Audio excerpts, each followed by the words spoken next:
Welcome to the Influencer Income Show, the only show on social media that teaches you how to become an influencer by hearing from the best that are at the top of their game right now. I'm Danny Dobrzansky, sometimes known around the internet as Cooking in the Yard, and I am really excited for this show today. We have the one and only Tone Ramirez of TFTI BBQ here with us today, an absolute social media sensation that can't wait to dig into here, and we'll have a lot of great advice come out of this show. I'm sure of it. So, Tone, thank you very much for joining us today and being a guest on the show. Really appreciate it. No problem, man. Thank you for having me. Absolutely. So a little bit of a backstory about Tone real quick. Tone is one of those guys that I've been following since like my very first days of content creation, and even probably before, seeing the old videos, the style shift over time a little bit, and, being there since the early days. And it's really weird, a little surreal at times, I will say, to be able to cook and hang out and, maybe drink a beer or two with some of the people that I've seen doing this before I got into it. So again, thank you, Tone. Appreciate being here and looking forward to talking with you. Hell yeah. Let's go. Tell our audience here just a little bit about your content first and foremost, what your niche is, and, we'll kind of jump off from there. Yeah, I'm just a backyard barbecue guy. I come from a Cajun and Filipino background. I like to fuse those into my barbecue, and I create cool recipes. I mean, at least I think they're cool, share recipes for the world to try, Very good. Judging by your following and the way it's growing, you're not the only one that thinks it's cool. So you can stop being humble now. We'll go from there. But so how did you get into social media? Tell us a little bit about that. I mean, I was always in social media, like in the car scene and stuff like that. I was a president for 6 years of a car club. But as far as the content creating for like barbecue and stuff, I would always just post pictures and stuff on my personal page, and you know how that goes. Like, people don't want to see that, they want to see family pictures, stuff like that, and then it was my wife. She was like first on TikTok. I didn't believe in TikTok. I thought, there's rumors at the beginning. I'm not going to say that, but she would send me videos telling me like I should do the same thing. She believed that I can be some big on there, even though I didn't.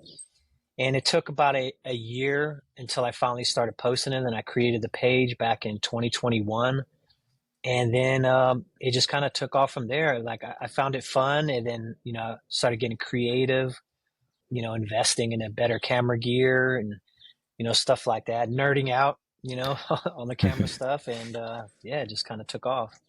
That's awesome. And just in case there's somebody in the audience right now that isn't currently following you or doesn't know who you are at this point, can you tell us about your follower numbers? Do you have those right off the top of your head? Yeah, TikTok, I'm about 1.6 million. Instagram's about 560,000. Facebook, I just hit 300K. And I'm around 70,000 on YouTube. Okay. So here's $1 million question for you. How does that feel? What does that feel like for you to have millions of people watching you every single day? Yeah, I don't know. It's I don't see it as like being like a rock star or anything like that, but you do feel the little bit of fame that comes behind all those following, and it's pretty cool. My kids think I'm cool. Their friends and their teachers think I'm cool. So it's like, hey, I'm here for the ride, man. Absolutely. Take it as far as you possibly can, and take it even a little bit further maybe. But you mentioned your family right off the bat, the social media, content creation, and all of the other things that you have going on kind of in your universe right now. We'll touch on that in a little bit. How do you manage the time of the business versus the personal, and making sure that you're allocating time to both? What does that look like for you? Like, as far as like me cooking and stuff like that, like I kind of treat this like work. I drop my kids off and I go to town. I answer emails for the first couple hours. I start answering DMs, stuff like that. Then I create content, and then by the time like me or my girl picks up the kids, I'm done, and food's ready in the warmer, and that's our dinner. And I kind of just shut it off, every few minutes where I get time, or, every hour I get time, I check my messages and stuff like that. But I balance it well. I think, I'm always there for my kids. I'm not there, I'm Yeah. at their games, and my kids are real active. My daughter does dance, softball, swimming. My son does football, swimming. So I'm there all the time. I don't miss anything. One of the best parts about being a full-time content creator, in my opinion, is that extra time that sometimes in the corporate world you wouldn't be able to get otherwise. Tell us, how long have you been full-time, and what was your background before social media and content creation? May of last year is when I went full time. And then before that, I was a security services technician at Meta. Uh, People thought it was like the online security. So everybody was like, hey, man, like I'm not locked out of my Facebook account. Or it wasn't like that. I was like physical. So I would work on their card access and camera systems. And I was like one of the break fix guys, all in the Northern California campuses. It was the best job I ever had, like having all that food and all that stuff right at your fingertips was pretty cool, man. So walk me through your thought process then of leaving the best job that you ever had. You're in the glass tower, working for one of the best companies in the world. And how hard was that decision, and what went into it to really make that jump for you? It was real hard. It took, I would say, over a year of planning, like you have to get your finances straight, like anybody, especially living here in California, you got a lot of bills, and I would never take a risk that I didn't have some kind of backup for, you know what I mean? And I prepared myself pretty well. I think I prepared myself well enough where I wasn't scared that I wasn't going to make enough money. It was more so like leaving something that was, steady and consistent, and then just, like I'm jumping into like something of the unknown, not all that stuff was guaranteed at the beginning too. Like I had like, maybe 6 months planned out in deals. And I feel like once I made that transition, like the hustle mode turned on, and it was like everything was now I have to, versus like before when I had a job, it's like, oh, I got this backup job. I could do this. I don't have to do that. It's amazing what happens when that safety net disappears, isn't it? The switch that flips, and now it's just go time. And especially with the family, right, with other mouths to feed and other people depending on you, you go even harder that way. And that's sure. that's one of the things that I noticed that keeps me going too. And if it were just me, I feel like I'd probably work 24 hours a day anyway, just because I love what I'm doing. But then that goes into hyperdrive, right? Because there's other mouths to feed and people depending on you, and want to make sure you make the best of this decision, right?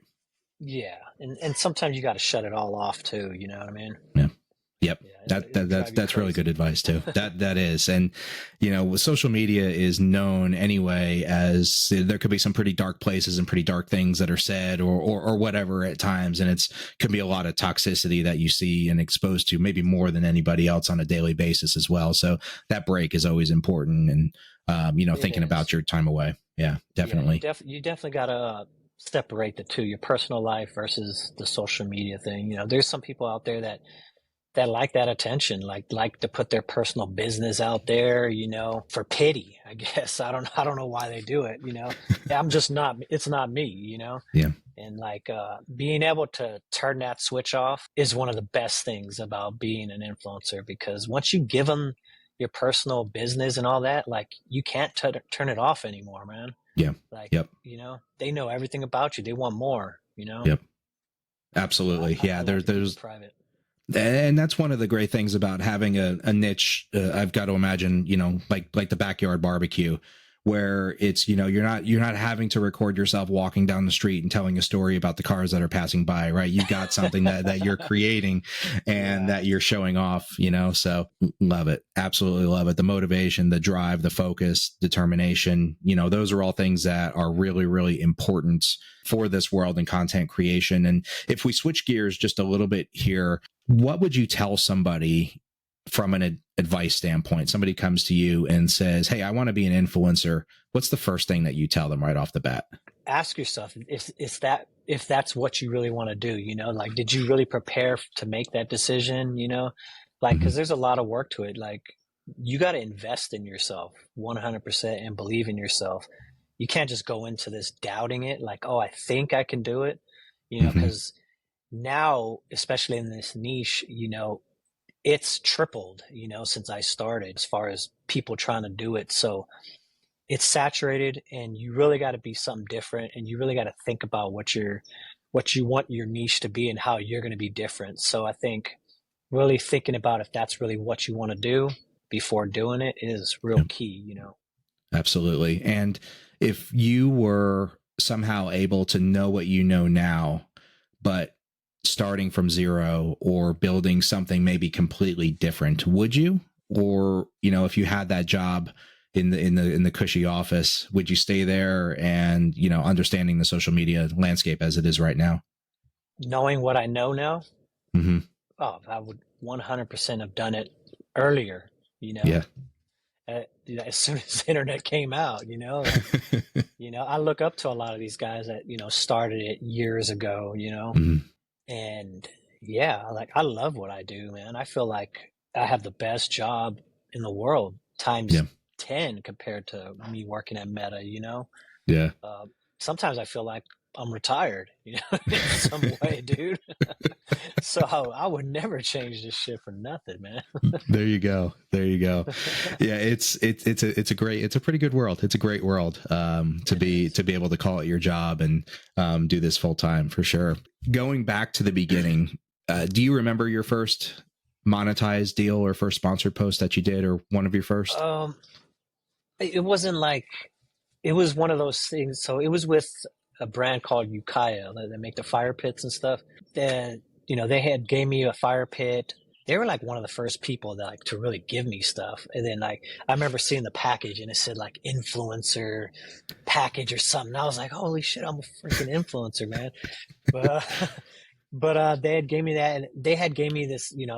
It wasn't like a competition, but they were like, if you ever have any videos that hit in a million or like over a million views on TikTok, we'll pay you $1,000. And I was like, Okay. hell yeah. So it was Yeah. kind of like, it was one of those things that motivated me to, like, make a dope ass video. And then my first one that did that was my Cajun honey butter salmon. I think Oh that yeah. was one of my very first viral videos. And it was like when I was doing the voiceovers, and then that ended up hitting a million, and like they couldn't believe it. And then I think it was like, it took a while for them to send out that check, but I was like, wow, $1,000, dude, off Yep. a video. Like, that was pretty cool, man. To feed your family something that you're going to be cooking anyway, right? And then you Yeah. do it in a fun way, and then it's an excuse to have to go light the fire pit and be in the backyard. That's that's Yeah. that's awesome. That's a lot of fun when things like that happen. Really smart marketing strategy too, right? It wasn't Yeah. just a gifted thing of hoping that you would use it or whatever, Yeah. and then to And put some my incentive account behind it. wasn't even that big at the time, too. I Mm. think I was like 20,000 followers on TikTok. You know what I mean? Mm-hmm. There you go. So it worked out. It was a win-win for me because, like, that video kind of blew me up. Yep. And I got $1,000. Yeah, there you go. And that was before creator funds and stuff like that, or did they have that back then? If you were, They did, but I mean, TikTok never really paid that much. At least for yeah, me, it didn't. yeah, no, that makes sense. Yeah, it's a cool way to incentivize creators to make cool things with your product. Absolutely. So when you're looking at deals right now, I'm sure you have them coming in all the time. What are you looking for specifically when somebody offers you something? What are you looking for, or what are you most likely to counter back on or want to negotiate on? What are some of your deal breakers or non-negotiables? So I look at, one of the first things I do is, like, before I even respond is if, like, this is a brand that I want to back up and I want to put my name on. They're Hmm. reaching out to me for a reason because they want my me to back their product up. And if it's something I don't like or that I wouldn't use and that I wouldn't, myself, I wouldn't want to have others. I feel like that's why, like, I'm pretty good at the influencing thing. Like, when it comes to me posting something and people buy it all the time, is because Hmm. they believe, like, I'm not just like taking any brand deal, you know what I mean? Mm-hmm. And then the deal breaker for me is like, let's say I do like the brand and I do want to work with them. The deal breaker for me is not letting me have full creativity on the video I'm going to make. You know, I want to do the video the way I want to do it, the way I know my following likes to see it. And that's the way it works for me. If they try to like get me to do a video a different way, like doing voiceovers, stuff like that, then that's a deal breaker for me. I want full creativity on my videos. That's some great advice also for brands out there, or if there's anybody that's running campaigns for influencers right now. That's probably the most important thing that they need to hear and take a lesson from. Some do it very, very well. Most do it very, very well. Yeah. However, when somebody reaches out to somebody like you, let's say, you know, with millions of followers, and you have a very clear, precise and concise way of creating your content. It follows a similar template each time. It's predictable. It's, you know, what's coming. And that's one of the, I would assume one of the secret sauces of your videos is your audience knows what to expect. And then a brand comes in and says, no, we want you to do something completely different, or say something different, or do this. And the video doesn't do well. And then, you know, on top of that, it's a paid partnership, so it's not going to do as well typically anyway. Yeah. And then from there, right? So that's one of the biggest things that brand campaign managers can take away from this is let the creator do what they do best. If they don't want you to do what you do best, there's other people out there that can do what they're looking for. They should go find them and get them to do it to get the best bang for their buck. Yeah, they need to go after the creators because they like their videos, not their following. You know what I mean? Like, if you're coming at me for my following, you just want me to post whatever your way, then yeah, I'm cool with that. You know, I want to be able to do it my way. And that's right. You know, yep. And that's how you got to where you are, is by doing it your way. And that's not to say that it's easy either, because all that time there's tests in the content and changes and tweaks along the way to really dial in the audience. And I think you do that among the best out there, of the way that you've switched up your content just little by little over time. I know you, like you said, you used to do voiceovers and then you moved away from that, but even just the camera shots and that sort of thing. Maybe this is just my eye. I've noticed them change a little bit over time to get to where you're at right now, and just do an absolutely fantastic job of that. Thank you, man. I appreciate that, dude. Absolutely. So if we change gears here just a little bit and move away from social media itself, but maybe to some of the things that social media has afforded you and given you the opportunity to do because you're making these videos and because you work so hard and do so well, you know, at your job now. What are some of those things? What does that look like in your year that you're doing that you wouldn't have the opportunity to do otherwise? Man, a lot, dude.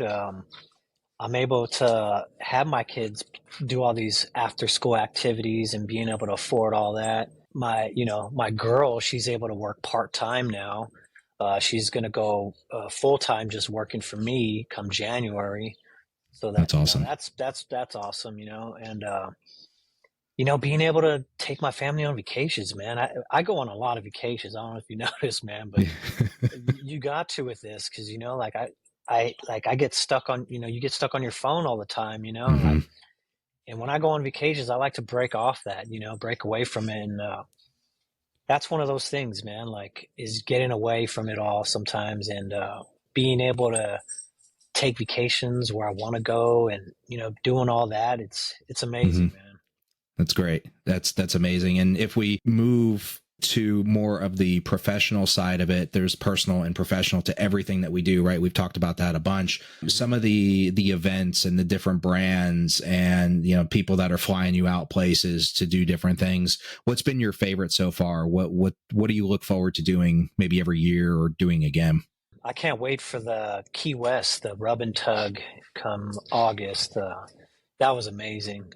Out in Key West, Florida, doing the lobster diving, the fishing, and then like all those OGs that are there. I got to meet like Heath Riles, Cosmo Q, so many people. Matt Pittman. I met him before, but I got to meet him again there, and he's a cool dude, man.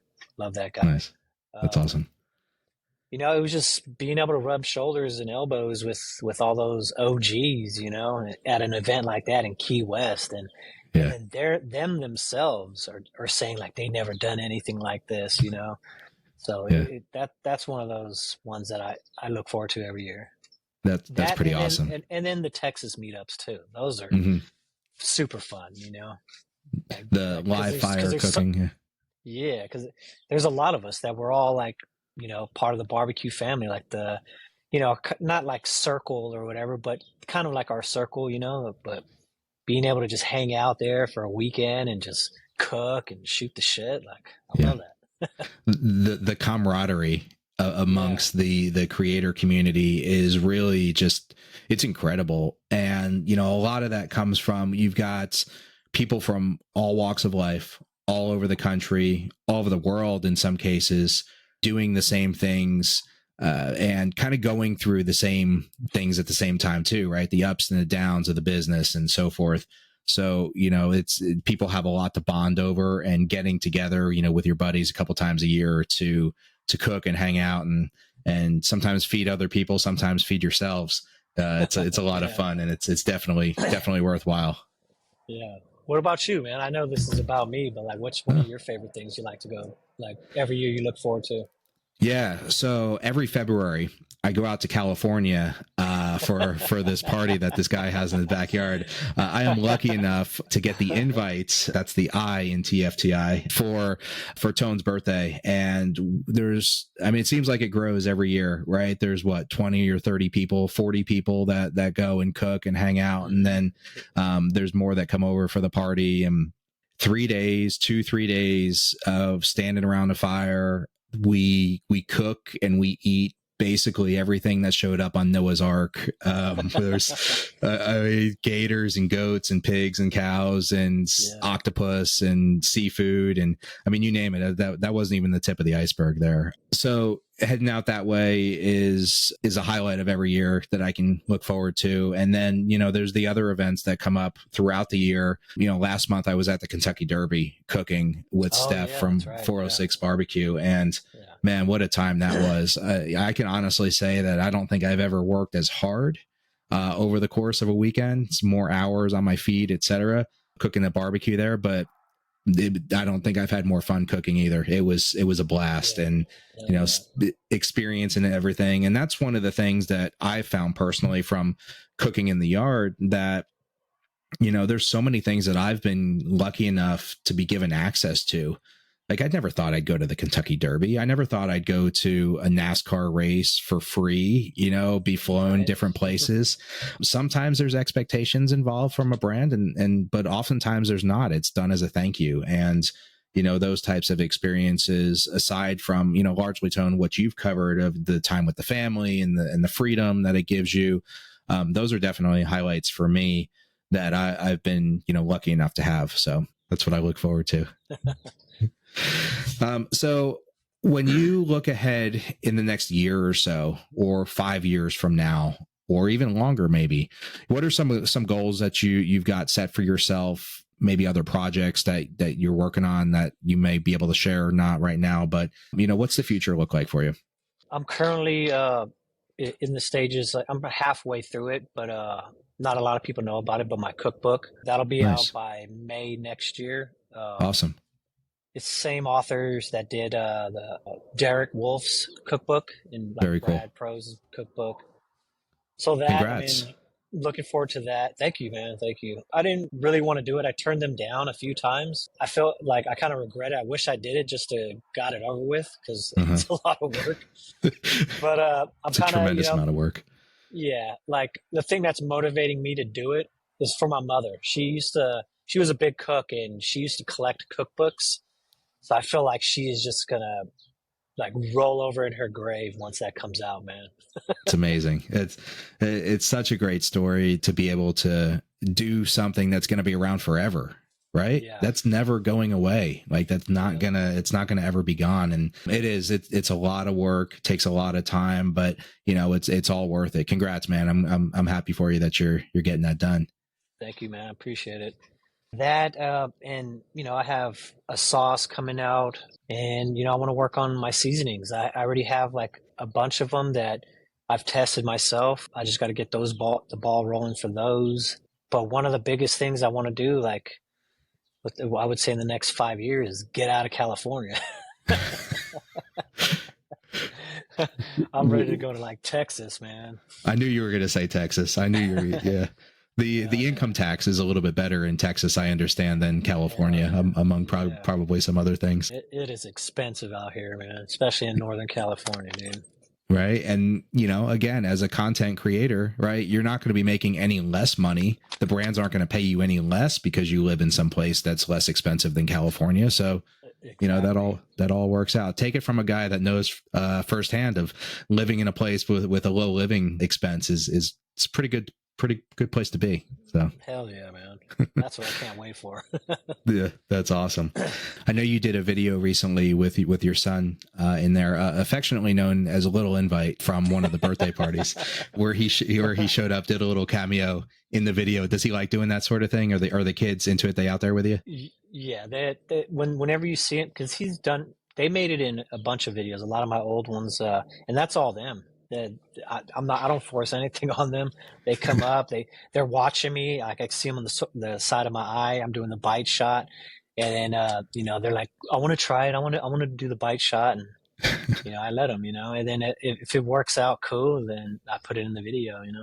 There you go. Are you coaching them along the way? No, you have to turn this way, and not. No, I'm just kidding. That's It's just kind of like a one take, and if it works out, it works out.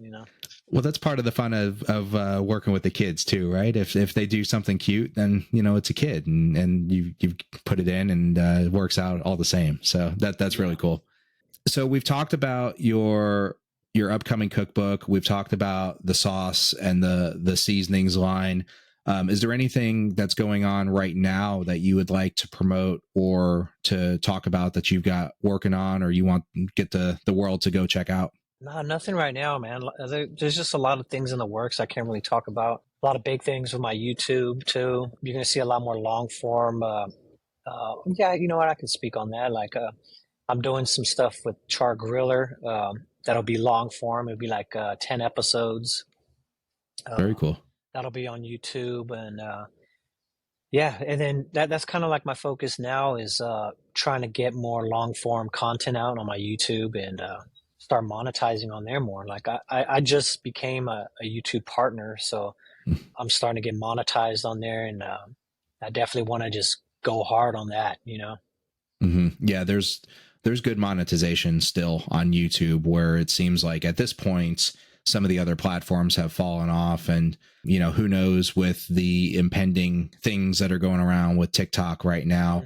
Who knows what that's going to make the landscape look like. It's going to be certainly less competitive. Facebook has and Instagram have one less competitor to worry about in the United States at that point, but YouTube long form seems like it's the best way to go and monetize at this point.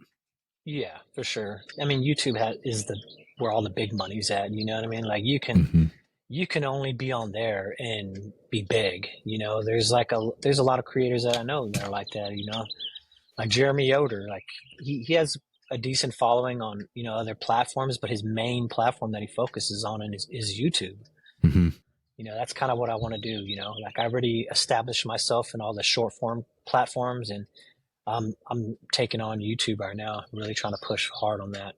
Absolutely. Are you noticing it being a completely different animal from a filming perspective? And of course the editing takes longer, but what does the whole thing look like? It is. Yeah. I don't actually do it myself, so I have people that are doing it for me. But it's like I can only imagine me trying to do it myself. It's a lot of work, man. Yeah, absolutely. A lot of footage you have to cut through, and all that stuff, and like, I mean, it's a lot of work just doing a 1 minute reel, and versus like doing a freaking 15 to 30 minute video. Yeah. And then adding all the effects, and then, the sound, and then the thumbnail, the intro, the outro. Like, it's an animal, dude. That's right. Yeah. And it makes sense. If you got the ability to do something and have somebody else do that for you, then it makes it all worthwhile. Just create the content and It's kind of what you got to do, man. You got to invest in yourself, like, that's right. And I feel like me paying somebody to do it for me is an investment, to myself, Absolutely. Yeah. And, as we move towards the end of our show here, this is actually a really good time and it fits really well in your day to day, in your professional day to day, we'll say the social media. What do you spend the majority of your time doing? What is Tone doing the most hours of every day? Is probably editing videos. That takes up most of my time. Cooking, cooking and filming also takes time. I end up like sometimes doing two cooks a day. I'll skip a day, then do like three cooks the next day. So I have a lot of content that just kind of sits there in the back burner that needs to be edited. Mm-hmm. So I spend a lot of late nights, like once the kids go to bed, editing, and Yep. so I feel like, yeah, editing and just the creating content is Yep. what takes most of my time. And then I try to go on, the social media and engage I definitely engage in my content, and I try to engage on other people's, but sometimes I just don't have the time. Yeah.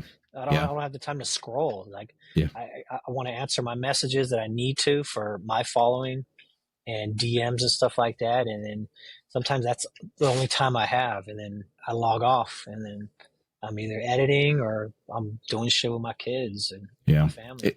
It's a lot different at a couple million followers versus a couple thousand followers, isn't it? Where engaging if you have a smaller account, engaging is everything. Like getting your name out there, kind of making those social media friends or whatever that, you get that engagement back and forth with. But, between the DMs and the emails and the comments that come in, one video goes viral and you've got a couple thousand comments right off the bat. And it's like, what do I do with 2,000 or 3,000 comments in one day? Like, it's. I just posted that crispy pork belly on TikTok day before yesterday, and like I woke up like yesterday morning, and then it was like 500 messages, like comments. I was like, what the hell was this? And then it was that video. It took off, like overnight, and then I was like, damn, like in TikTok, like, because like I have the biggest following on there, like I do the least engaging on there because it's just too much, man. Yeah. Yeah. You know what I mean? And my main platform that I feel like that I focus on the most right now is Instagram. Mm-hmm. So like I'll post on TikTok and not really engage so much, but Instagram I definitely post and engage as much as I can on there. It seems like that's one of the keys to Instagram is to be able to engage just as much as possible. And that helps more and more build that fan base. It's just a different demographic from all the platforms. And it seems like Instagram is the one where if you can get away with that for so long and then the engagement stops on your videos, right? So you got to keep up with it and stay on it. You do. You got to be real consistent on there, man. Absolutely. Yep. Absolutely.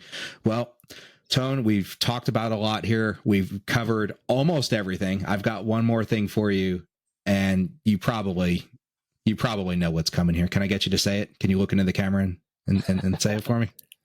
That's money. There he is, the man himself. Can I get an "oh, that's good," by the way? Oh, that's good.